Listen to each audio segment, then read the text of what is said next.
story. Someone telling you, remember, I want to join more community activities because I know cool people doing it. Other members thinking and sometimes saying, I'm leaving because my friends left. Or some other members saying, I'm not really staying for the activities or even the topic, but mostly for the people. And on the other side, you have people saying, links and people are not the number one motivation to me. I'm in this community because I love the activity. One of the challenges as a community booster is to be able to look beyond individual engagement and to assess the importance of link between members. Here we use link as a word for quality of relationship between two members. It can often be mentioned as a key engagement factor in your community, but not always. Increase of engagement, decrease of engagement, or even resilience of engagement in a community can be strongly or weakly correlated to link between members. One of your challenge is to identify how much link is important in your community engagement, and knowing this importance will help you prioritize or design community activities. On the right, you have two options: engagement related to content and engagement related to link. Your challenge is to know which one is the most important and how big these two arrows are relatively one to each other. Share your opinions and experience now. What would you say about the importance of links between members in your community? Is it a community strongly built on links, or is it more about the content? How strongly is link correlated to engagement? And what examples do you have of maybe people coming because they have friends or leaving because their friends left? Here is a new story. One community booster, 3 different people. First person. Link cannot be forced with hard tasks or boring talks. It must be natural and emerge through happiness and leisure moments. Please organize fun moments. Second person. Link is not built with fun or talks, but mostly through challenging moments that are faced together. Please organize collective challenges. Third person. Link is not about actions, whether fun or challenging, but mostly built through values and life goals. Please organize more moments of expression. Now, what would you do as a corporate community booster? There are many ways to define link in a community. The definition is often difficult to measure and can vary among members. The community boosters are responsible for choosing and organizing activities in the community. Therefore, the definition of link that community booster choose will be the definition of link of the community. And this type of link will be fostered more than the other types in the community. For example, if a community booster choose a definition of link based on fun, you will create more fun activities, and people who define link built on fun will get linked more than people who define link differently. And one of your challenges as a community booster is to define what links and link mean in your community. Is it a business link? Is it a fun link? Is it relatedness? Is it sharing values? Is it helping each other? Here in the diagram on the right is one example, one way to define link using a scale of friendship. But it is up to you to know how and you define link, and also why you want to focus as this specific definition on this specific definition of link instead of another. Now, share your opinions and experiences. First, how do you define link between members in your community? And then, what link creating actions have you organized or fostered in your community?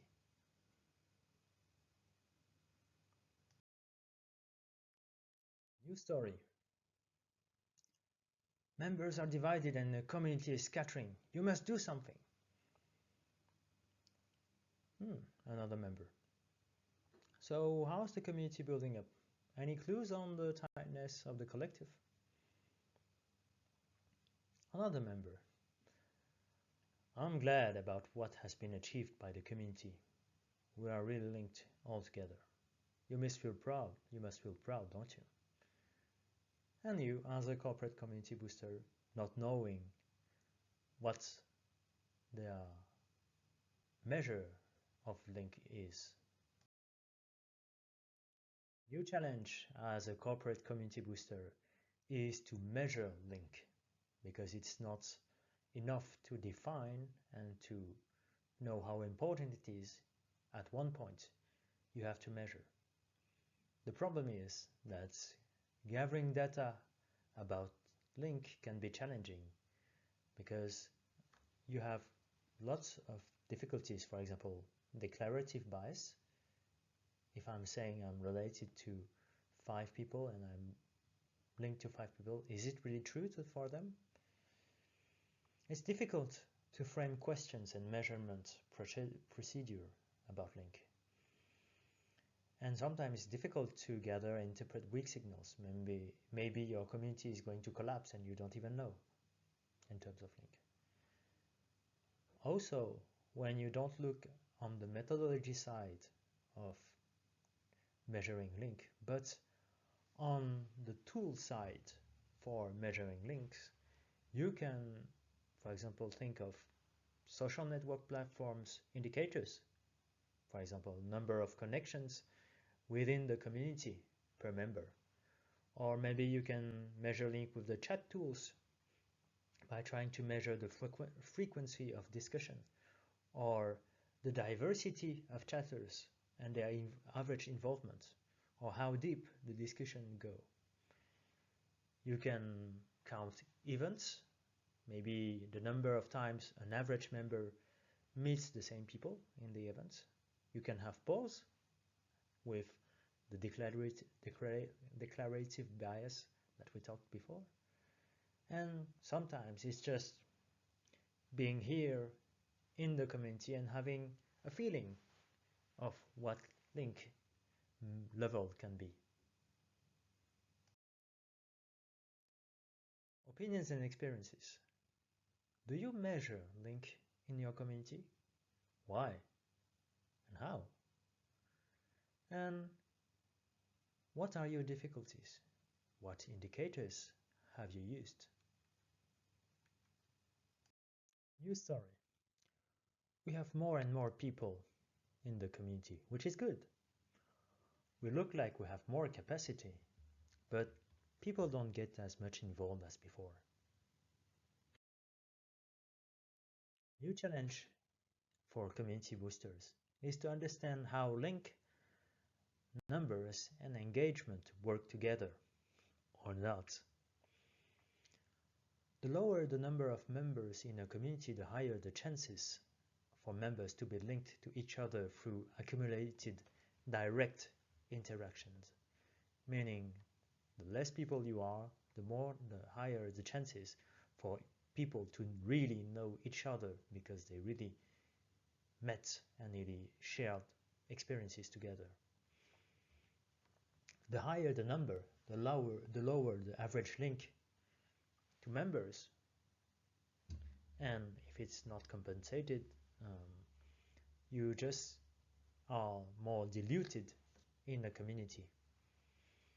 This variation between a small number of people and a high number of people can cause various damageable effects or in the community, or even increase existing damageable effects like the Ringelmann effect, which is decrease of engagement relatively to a group size, or getting too many people can also create a loss of sense of belonging.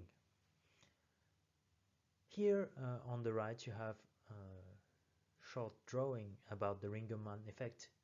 With the more you are, the less strength of you put in pulling the rope. Engagement level can also sometimes increase with additional members, because sometimes more members can increase trust and also can unlock economies of scale for certain investments, for some investments in your community, and therefore unlock new potential to your community booster actions.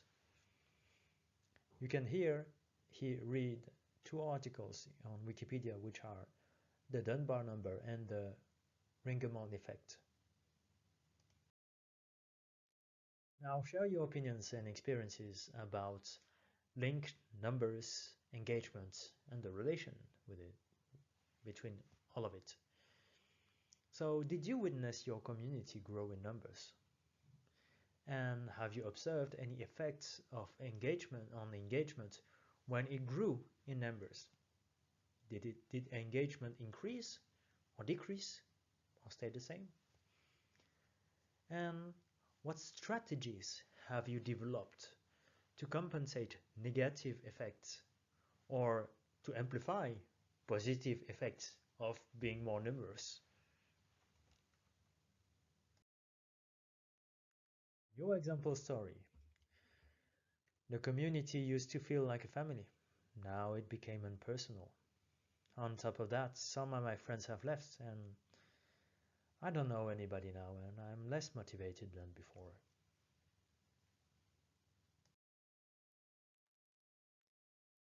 Next challenge for a community booster is to build link through common identity. As number of members increase in a community, feeling of closeness to each other can decrease because you have less chances to have spent time with every member. To decrease the time for two members to feel related to each other, community boosters can choose to build a common culture, which facilitates interaction by creating common references and trust. This community identity can be anchored in artifacts. What we call artifacts is, for example, a community manifesto, a community charter, a list of values, even a name, a common name, or even common mascots or fictional characters, and a common storytelling. If I share with you these artifacts, there are higher chances that we have the same vocabulary and we identify each other as more trustable because we share this common identity. It is important for Community Booster to balance the cost of learning the culture, which is an onboarding cost, and can even be too high sometimes for new entrants to get in your community, and the use of these community artifacts. For example, if I try to enter a community but I have to learn everything, manifesto, values, and lots of things before I can feel inside and I can feel accepted, it can just push me away from the community. In the other way, if your culture is too low, if your artifacts are too few, people take more time to feel related to each other. And the problem is with the high numbers, and if the link is important in the community, engagement level can drop. Also, it is up to you as community booster to decide about the organic generation of culture, meaning that you are not the ones generating the artifacts, but the members are the ones creating the artifacts. Now, share your opinions and experiences. What are your current community artifacts? Manifesto, names, name of the members, values. In which order have you defined them when building your community? What came first? What came later? And how does it help members? And how does it hinder new entrants? Is it too costly for onboarding?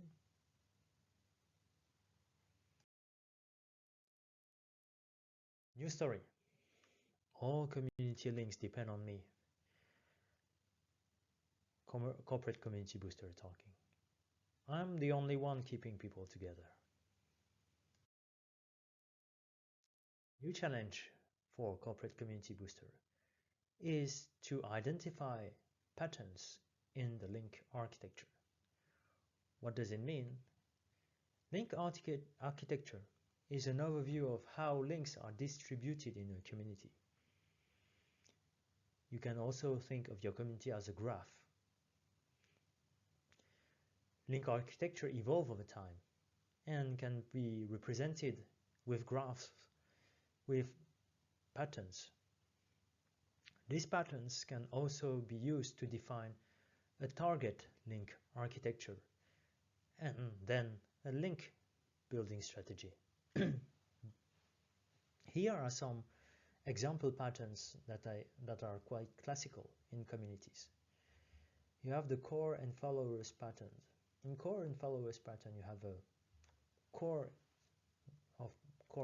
core members in the inside, a very small number of people who are linked to each other, and on the outside, a very large number of people who don't really know each other. This is what you have in B2C large communities or fan communities for a given content. For example, YouTube fan of YouTube channels or fan of influencers.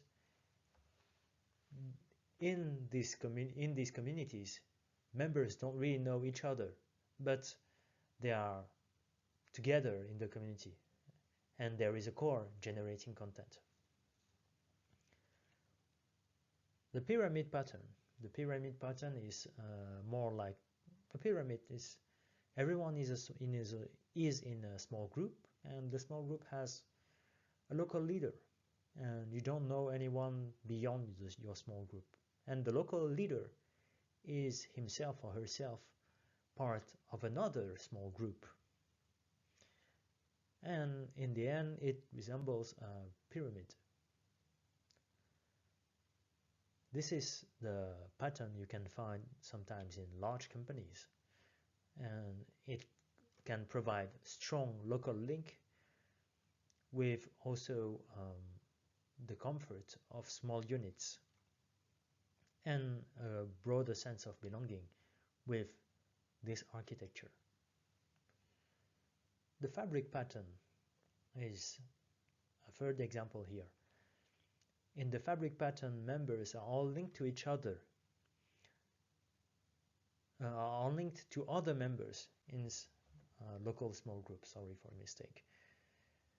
But groups are interwoven so that there is no local leader that you have to go through to be related to other members.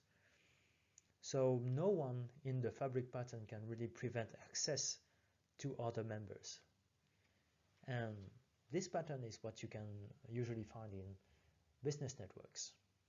So your challenge is to identify the patterns in your link architecture in your community.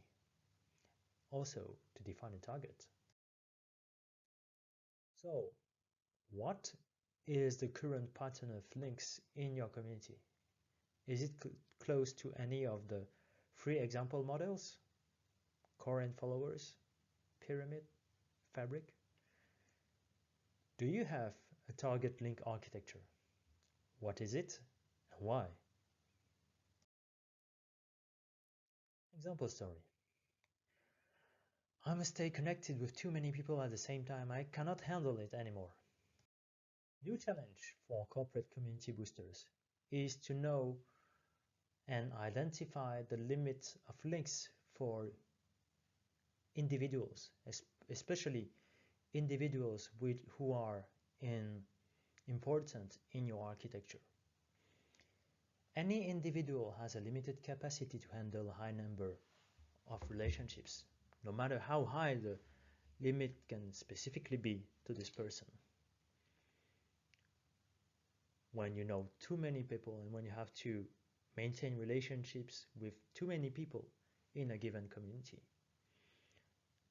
the average quality of the relationship can decrease, and also there can be many effects on you.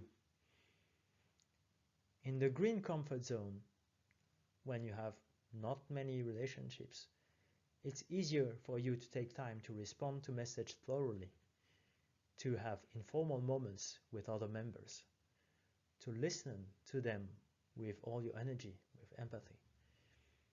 And the effort you put in relationship is more sustainable.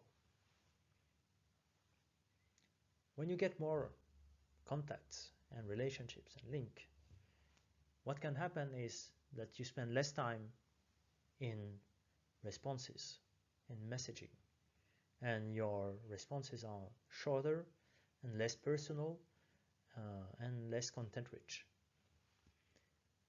You have less informal moments and you only have it for the closest members, meaning that many other members are left without informal moments. You may suffer loss of empathy and also a loss of quality of listening, maybe because of fatigue.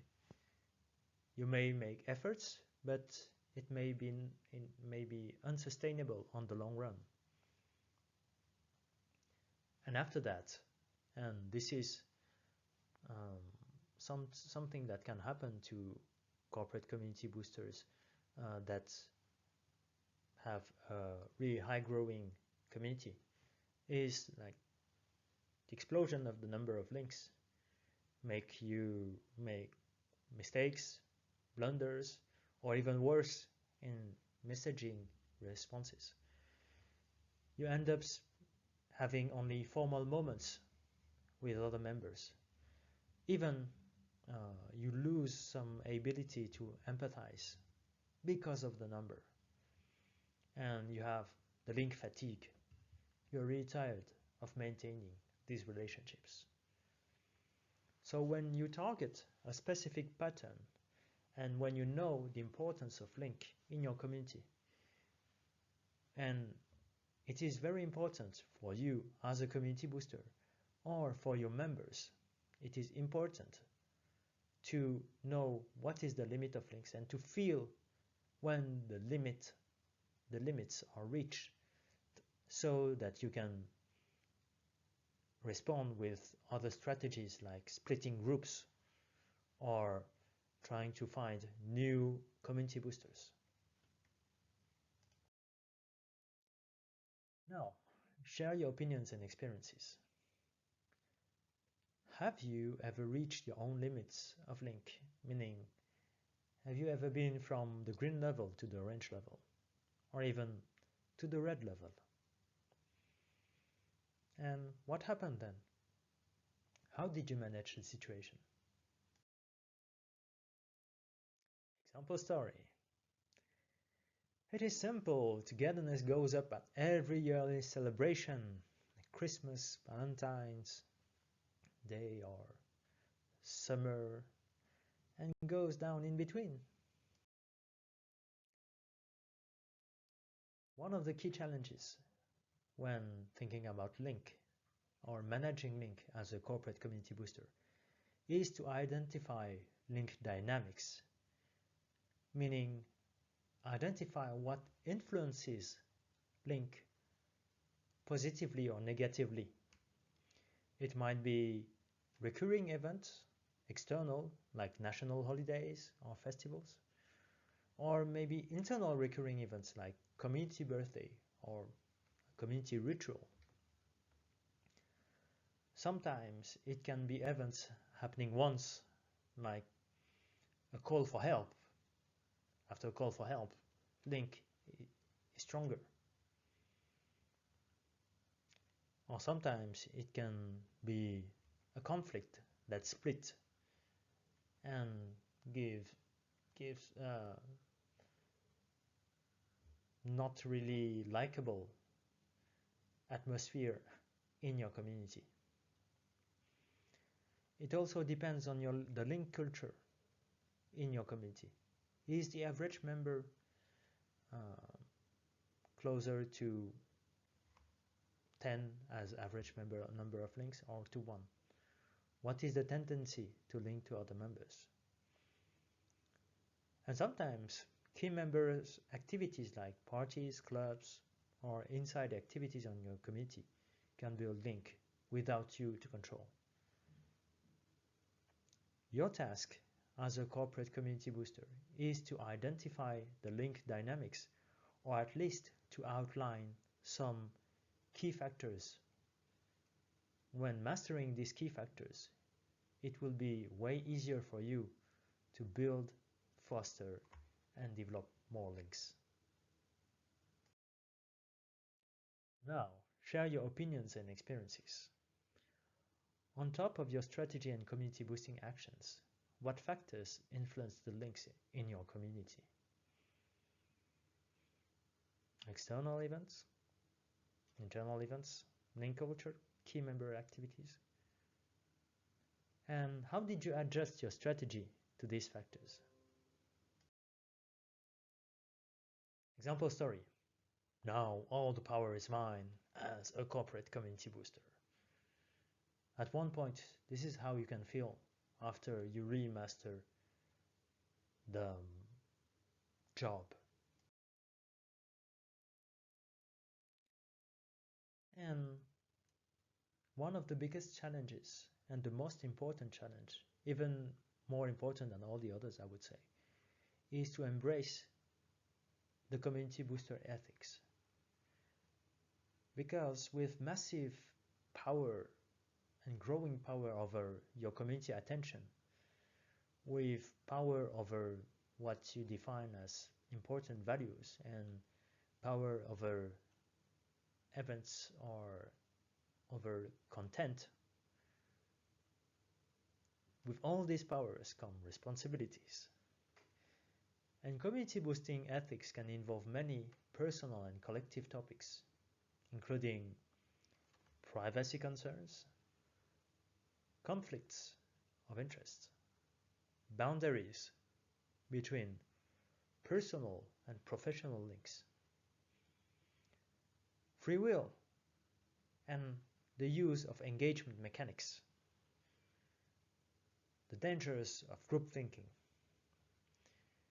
the exclusion effects due to a strong community identity, meaning that if the community identity is very strong, people who are not in the community can feel excluded, even if they are not in the community.